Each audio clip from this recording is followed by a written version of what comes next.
మృదు మధురమైన సంగీతం, దేవతలు సంతోషించే ప్రియమైన గానం, మనసు ఆత్మలను సమ్మోహనపరిచే సాహిత్యం మానవ జన్మను సార్థకం చేస్తాయి.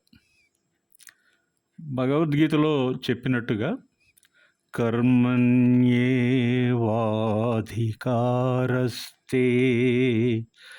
నా ఫలేషు కదాచన. కర్మను ఆచరించు, ఫలితం కోసం ఎదురు చూడకు. ఈ సూక్తి ప్రకారం తన్మయత్వం, తాదాత్మ్యం, అనుభవం, అనుభూతి అన్నీ చాలా వరకు మనకు దూరమైనట్టే. Detachment నల్లిఫైస్ experience. భావాలను, భావోద్వేగాలను ఉసిగొలిపి సున్నితమైన అనుభూతిని సృష్టించడం మన కవులకు కరతలమలకం. శాస్త్రీయ దృక్కోణంలో ఆలోచిస్తే స్పందనలు అనవసరమైనవిగా తోచవచ్చు. అనుస్పందనలు వద్దనుకుంటే ఇక మనిషి లివ్ టు ఈట్ అంటే తినడానికి బ్రతికినట్టే. ఆ నానుడి సార్థకం అవుతుంది కూడా. ఒకానొక మానసిక స్థితిలో అంటే మూడ్లో ఒక్కొక్కరు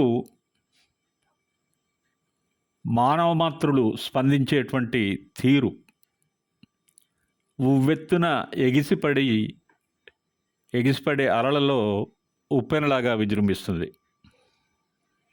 కవి హృదయంలో కవితా శిల్పం అనుభూతికి లోనై నియంత్రణ లేని భావోద్వేగాలకు దారితీస్తుంది. ఆ మానసిక స్థితి నుండి బయటికి రావడం చాలా కష్టం కూడా. తాదాత్మ్యం చెందిన స్థితిలో మనసు చూడగలుగుతుంది, వినగలుగుతుంది, ఎడతెరిపి లేని కొత్త ఆలోచనలకు దారితీస్తుంది. That is what is called imagination, wild imagination. And creativity bonds out of that. మీకు ఒక ఉదాహరణ, నిన్ను నిన్నుగా ప్రేమించుటకు. ఒక చాలా సాధారణమైన మాట ఇది, కానీ లోతుగా చూస్తే అనితర సాధ్య అభేద్య తపస్సు అది, అనిమేష మానస ఆరాధ్య ఉషస్సు అది. అది ఆశ్చర్యం, అద్భుతం. సంగీతానికి రాళ్ళు కరుగుతాయి, శిశువులు పశువులు అనుభూతికి లోనవుతాయి. శిలలలో దాగి ఉన్న భావనలను కవి హృదయం చూడగలుగుతుంది. అందుకే అంటాం, రవిగాంచని చోట కవిగాంచగలడు. ఇది మనకు తెలిసిన సత్యం. కవి కల్పనలో శిలలకు కూడా ప్రాణం ఉంది, వాటికి కన్నులున్నాయి. అవి ఉద్వేగానికి లోనవడానికి, స్వాగతించడానికి, తీసుకోవడానికి కావలసిన గుండెలను కలిగి ఉన్నాయి. ప్రశ్నించే తత్వం కూడా ఉంది వాటిలో. అమరశిల్పి జక్కన్న చిత్రంలో ఘంటసాల తన్మయంతో పాడిన పాట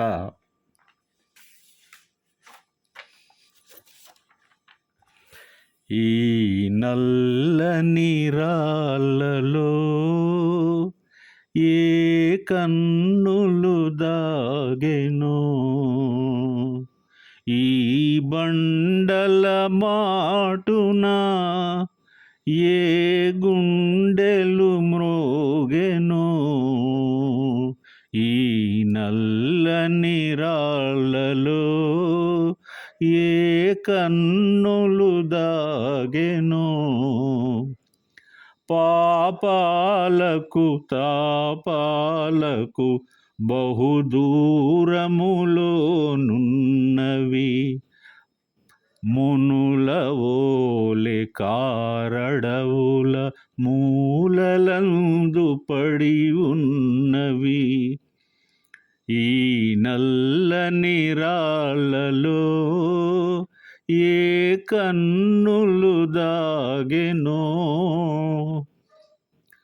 కదలలేవు, మెదలలేవు, పెదవి విప్పి పలుకలేవు, కదలలేవు మెదలలేవు, పెదవి విప్పి పలుకలేవు, ఉలియలికిడి విన్నంతనే,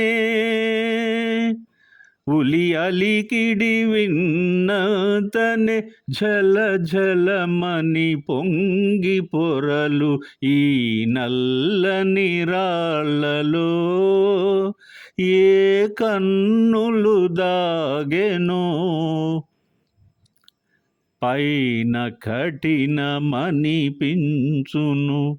లోన వెన్న కనిపించును, పైన కఠినమనిపించును, లోన వెన్న కనిపించును, జీవమున్న మనిషి కన్నా శిలలే నయమనిపించును,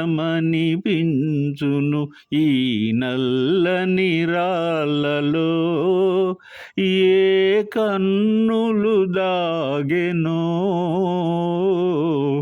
ఈ నల్లని రాళ్ళలో.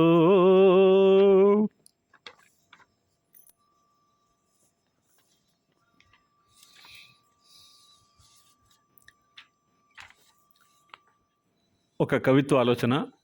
విరులు ముంగురులలో చేరి మరులు గొలిపే వేళ అవి విరబూస్తాయి, పరిమళాలు వెదజల్లుతాయి, పరమేశ్వరునిలో లీనమవుతాయి.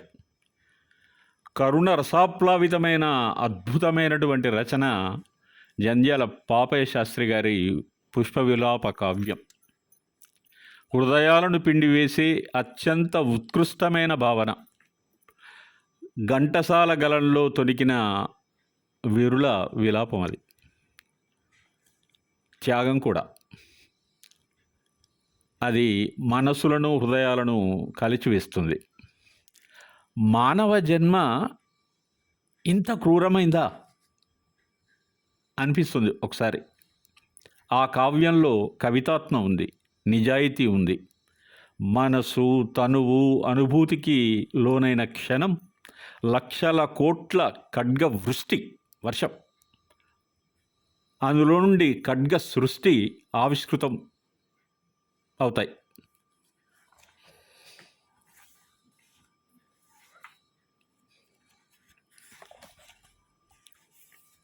పుష్ప విలాపంలో నుండి ఘంటసాల గారు చాలా కరుణరసంతో ఆలాపించినటువంటి గీతం, పద్యం.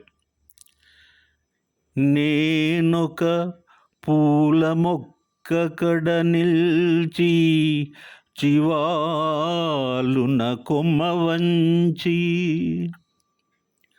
గోరానెడునంతలోన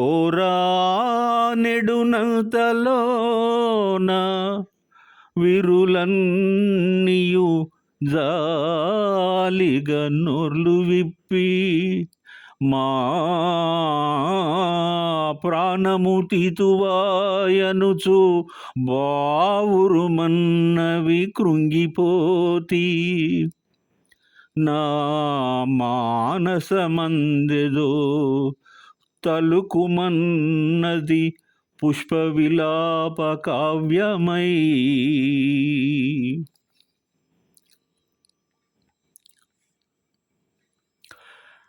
నూలు దారాలతో గొంతు కురిబిగించి, గుండెలో నుండి సూదులు గ్రుచ్చి కూర్చి, నూలు దారాలతో గొంతు కురిబిగించి, గుండెలో నుండి సూదులు గ్రుచ్చి కూర్చి, ముడుచుకుందురు ముచ్చట ముడుల మమ్ము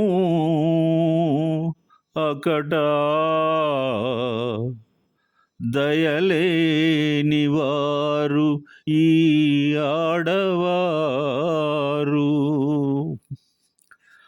మా వెలలేని ముగ్ధ సుకుమార సుగంధ మరంద మాధురీ జీవితమెల్ల మా వెలలేని ముగ్ధ సుకుమార సుగంధ మరంద మాధురీ జీవితమెల్ల మీకై త్యజించి కృషించి నశించిపోయి మా యవ్వనమెల్ల కొల్లగొని ఆపై చీపురుతో చిమ్మి మమ్మావల పారబోతురు కదా నరజాతికి నీతి ఉన్నదా.